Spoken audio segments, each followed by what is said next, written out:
I grew up in the bustling city of Kuala Lumpur. My childhood is filled with memories of magical aromas and intense Malaysian flavours that flowed out of my mother's kitchen. While I now call Australia home, my taste buds are still quintessentially Malaysian. Malaysia is the cultural melting pot of Southeast Asia. It's a place where Chinese, Malay and Indian cultures collide to create this unique fusion that is Malaysian cooking. Simple, fast and generally inexpensive. With a little bit of know-how, it's easy to create authentic Malaysian recipes at home.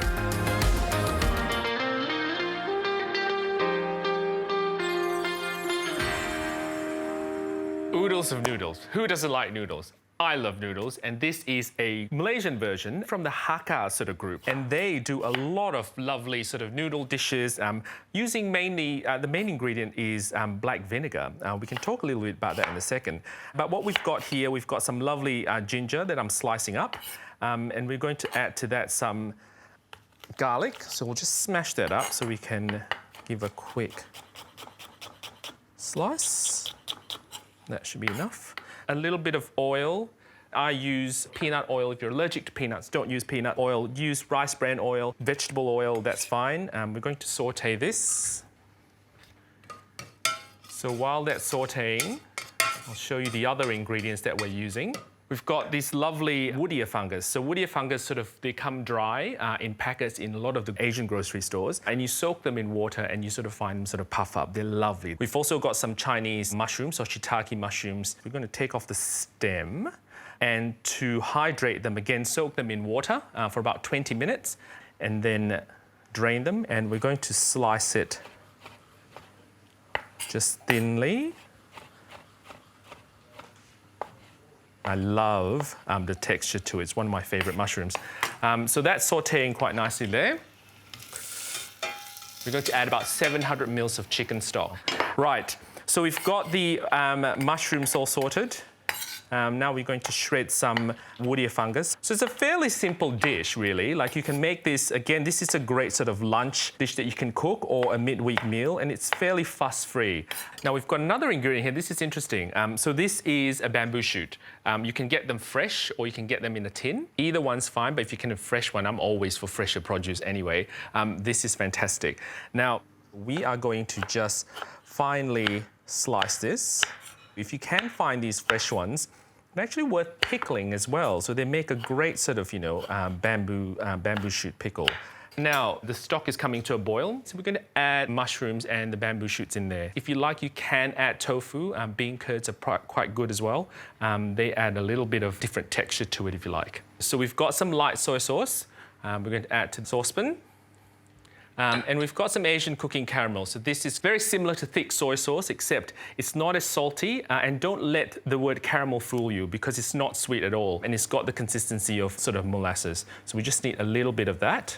Sesame oil as well. Now, sesame oil is very aromatic. I love it. Just a dash. And a lot of Chinese cooking use sugar, and sugar just rounds up the taste a little bit more. So just a couple of pinches of sugar. So we'll get just an egg. We're going to beat that just lightly. We're going to slowly pour this in as we stir it, and it'll break it through. So what you would get is all these nice, thin strands. It's magic, really. Kitchen magic.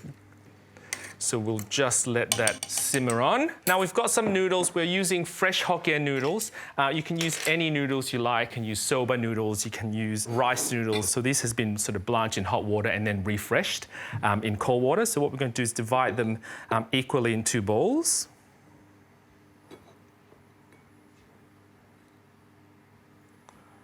Got some spring onion here. This is just for a bit of garnish.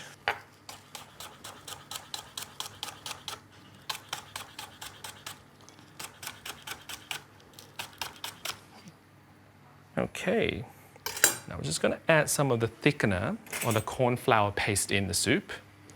So I'll probably just use about 1 tablespoon.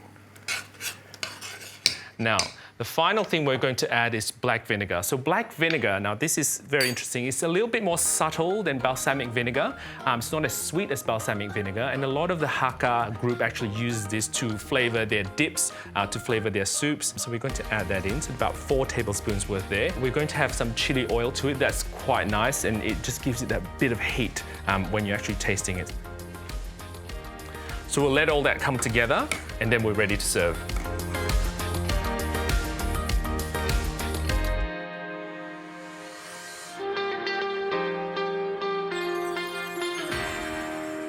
That's great. So let's serve this soup. Now we've got our bowls of noodles here, so we're just going to ladle some soup over. Something quite earthy about this soup. It's just fantastic.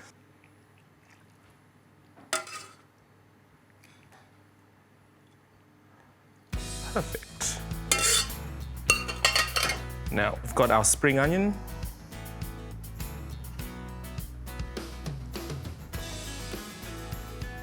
And just some coriander leaves would be great. Gives it a little bit of colour. How quick was that? Too easy. So here we go. We've got some Hakka noodles in black vinegar. This is just fantastic. You have to try it.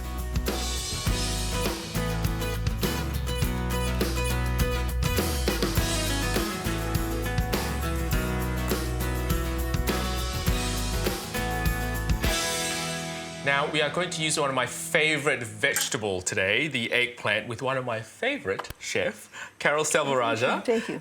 We are making eggplant sambal. Eggplant Sambo. Oh, I love it. Tell us what's involved. Well, we fried the eggplant, which we call also brinjal or terong in Malaysia. We'll cut it up into tiny little lengths. I'll let you start. Okay. And you let me do this? Yeah, show us how it's done. Okay. I'll cut it in half so that we get enough of... we don't want to have too large pieces. We want thin pieces so that we can fry it and it cooks quite fast. Right. Now, eggplant is full of antioxidants. We call it brinjal in Malaysia. I think this is a really great way to dress up an eggplant in the style of a curry. And this one is we call the Chinese eggplant. Is that enough? Should be right, yes, that's right. Okay, great. Yes. These Chinese eggplants are not bitter. They do not weep, just like the larger ones. Yes. So we are only dressing it up with turmeric. So we are just lightly dusting this with turmeric powder. Yes. And then maybe a little bit of salt. Yes, a little bit of salt, please. I think Indians use a lot of turmeric in Malaysian cooking. Indian babies are bathed in turmeric the moment they're born. Because, you know, babies are born with a tiny little fluff on their skin. Yeah. And it takes off that. And because it's antiseptic as well. Right. Now, we are going to fry this until it's golden. You don't and want the temperature of the oil, of course, is about 180 to 185 degrees. Now, I'll let you do that. Now, you want me to chop up some ginger and onions? Yes. Now, so, Carol, are you a nyonya in My Malaysia? mother was brought up by Nyonya, so I... Oh, fantastic. So you learned all the the cooking from them? And from my Cantonese ama. Oh, fantastic. And from my father's Jaffna Tamil relatives, so... Carol, I think, epitomizes a true Malaysian. We're such a cultural melting pot. You know, Cantonese, you've got Malay, you've got the Indians, and of course you've got the nyonya as well, which brings together the lovely, you know, sweet flavors and desserts. I'm mincing up some garlic as well. Now, Carol, you've got a book coming out. So what recipes are you going to showcase? Well, the book is a story of the family and the history of how these people, all my family, came back from all the countries in the world and turned up in Malaysia. Yeah. And it's also a story about family and food. And food drives the whole book together. Right. And each chapter has a recipe which relates to the book. Wow, and we're talking nyonya recipes, Indian recipes? No, they're heritage recipes. Oh, fantastic. And the food sits in tandem with the history of the family. So it sort of gets woven into the history. That sounds delightful. And politically, it also gives the history of Malaysia as we go along. Not only Malaysia and Singapore, it's about also the countries that I lived in Canada, in the States. Wow. And what's the book going to be called? It is called Dining with Dragons. Is that you?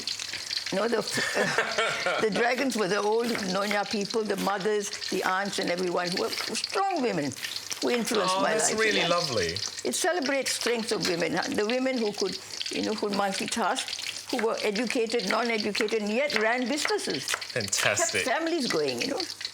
And obviously celebrating their recipes and where they came from as their well. lives and what they did. And, I look forward to that. People think of the Western women as the ones that are strong, but the Asian women pretend to be servile to their husbands. Really, they're the ones that carry on the businesses that go on. Oh, women are strong. Well, they are. And some men. Many men. Normally, traditionally, men were strong. But here, I'm celebrating the women.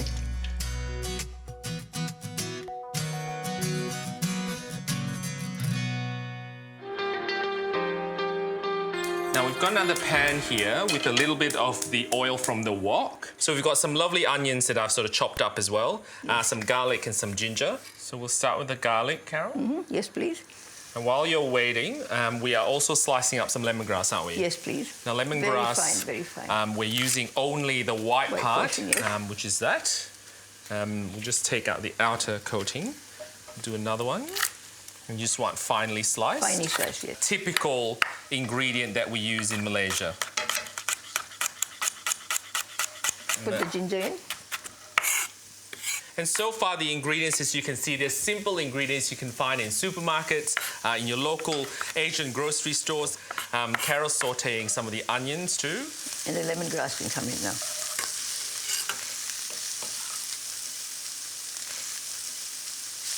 Are we adding the spice? Yes, that one is cumin and fennel that I've dry roasted. That means putting in a pan without any oil. Yep. And then ground. That's and great. And this smells amazing. And we're going to add all of it? All of it, yes. We've got some mustard seeds. We'll just put about half of that in. About half of that in, yes. And what I love about adding mustard seeds is you can hear them popping once you get to temperature, and it's earthy sort of flavour, and the aroma that's coming out of this pan, Carol, is like wonderful. Your home, yes. I'd imagine. It is, yes. Now we've got some white vinegar. And some curry powder. How much of that? Just 2 tablespoons. So this is your Malaysian curry powder. Yes. You can pick any brand. We're using this particular brand, and it smells divine.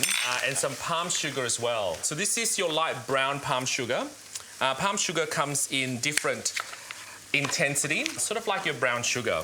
So you have them in light brown, you get dark brown palm sugar, and then of course you get gula melaka, which is the palm sugar that originated from Malacca. Yes. I'm going to throw all this in. Yes, please. We'll get some liquid in there. Yes. Probably a little bit more. If we need a little bit of a paste in it, yes. Yep. Now it's all about flavour balance. So you saw the palm sugar going in, and now we're adding a couple of pinches of salt just to play around the balance. Should we taste them? Yes, taste that, please. It's just an excuse to try it. Enough? Delicious. Good. All right, add your eggplant into that. Just put them in. And we have semi-cooked them, so it doesn't take a long time to cook this at all. Oh, they feel so tender. Yeah. And I think if you want to play around with this particular recipe, I think zucchinis would go really well here as well. Good, yes. Oh, this is really fragrant. So grab some curry leaves. Now, curry leaves are readily available fresh or dried. The dried version just as good, I think. And they grow really well in pots. So if you don't have a garden, I suggest you get a pot. And then we've got a plant right here, and it looks really pretty, isn't it? Yes, yes.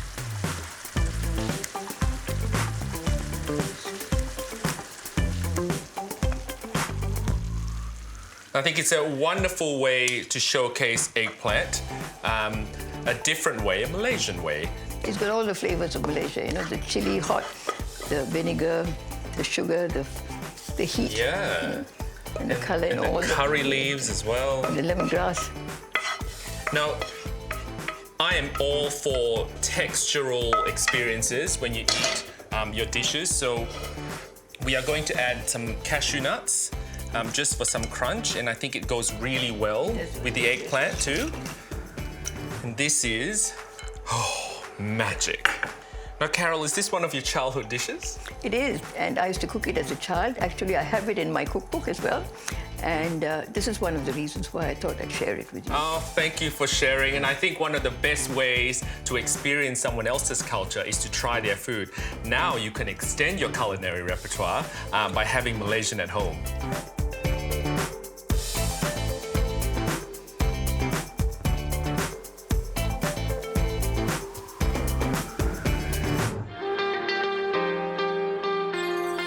For you curry lovers out there, we have today a tamarind seafood curry with okra. Tamarind is an interesting ingredient that's been incorporated into a lot of Malaysian cooking because while it is a souring agent for a lot of the curries, which is what we're doing today, on a hot day, this can be turned into a really nice, refreshing drink with a bit of lemon juice and a bit of sugar.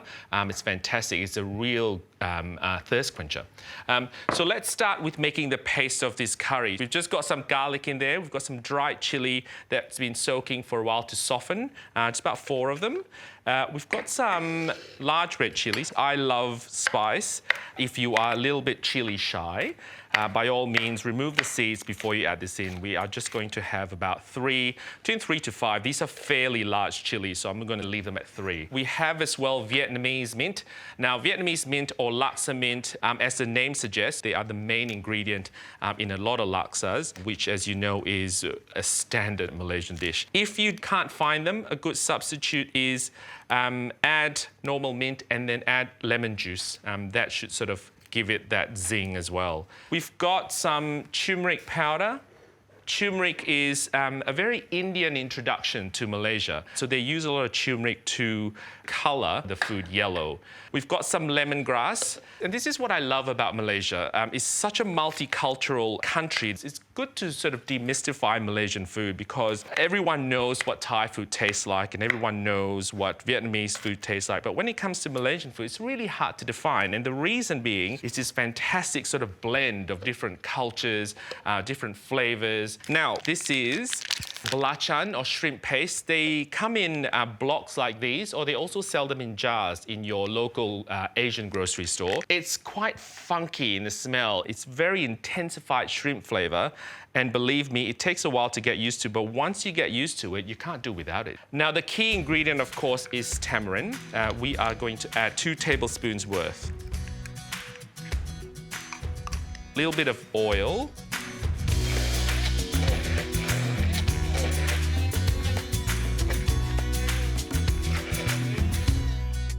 Now that is the consistency you want. This is so intense, like you can smell the tamarind, you can smell the belacan. Now what we're going to do now, we're going to heat up a pot. So I'm using some rice bran oil here. Feel free to use other neutrally flavored oils if you like. We have the paste we are going to fry. Now, it's a good time to talk about the clay pot. If you're getting a new clay pot, always season it. And that just means soaking it overnight in water, just to get rid of the impurities of the clay pot. And we are going to add some fish stock to this. But if you want to, you can use vegetable stock or chicken stock. That's absolutely fine. Now we'll bring that to boil, and while we're waiting for that to boil, we've got some lovely seafood here. We've got some blue trevella, really nice firm white flesh fish. We've got some prawns and we've got some mussels. We've also got this lovely okra. Now, okra's an interesting vegetable. The Indians love okra in Malaysia, and what they do is they slice up okra like so, and they lightly batter them and then fry them, and you get okra chips. Now, it's a very fibrous vegetable, and the longer you cook it in the curry, the slimier it gets. Now, if you don't like that slimy texture, I don't. I usually just cook it not too long because then it maintains, like any vegetable, it maintains its integrity, so you get a little bit of crunch. Now, that's coming to a boil nicely. And can I say how much I love wearing glasses when these steaming things happen? Every time you just look in, your glasses fog up. Sometimes I need windscreen wipers. But anyway, first world problem. Right, we are going to add in the pineapple cubes, and I think pineapple gives it a lovely sort of fruity note to your curry. So when you have like a platter of fish, prawns, and mussels, make sure you know which one will cook the longest. So put that in first. And for instance, for the mussels, we just want to cook it till it's slightly open a jar, which means you add that last. So we start with the fish, and then the prawns, and then the mussels. Just before we add the prawns, we might add the okra.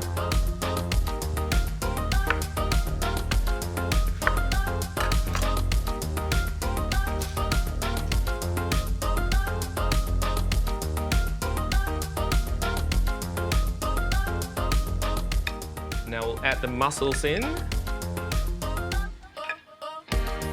Just because there's a lot of souring agents there, like tamarind, maybe the pineapple. We want to balance it with a little bit of sugar. Give that a good mix. And then we'll cover it for about 2 minutes until the mussels open up. And then it is ready.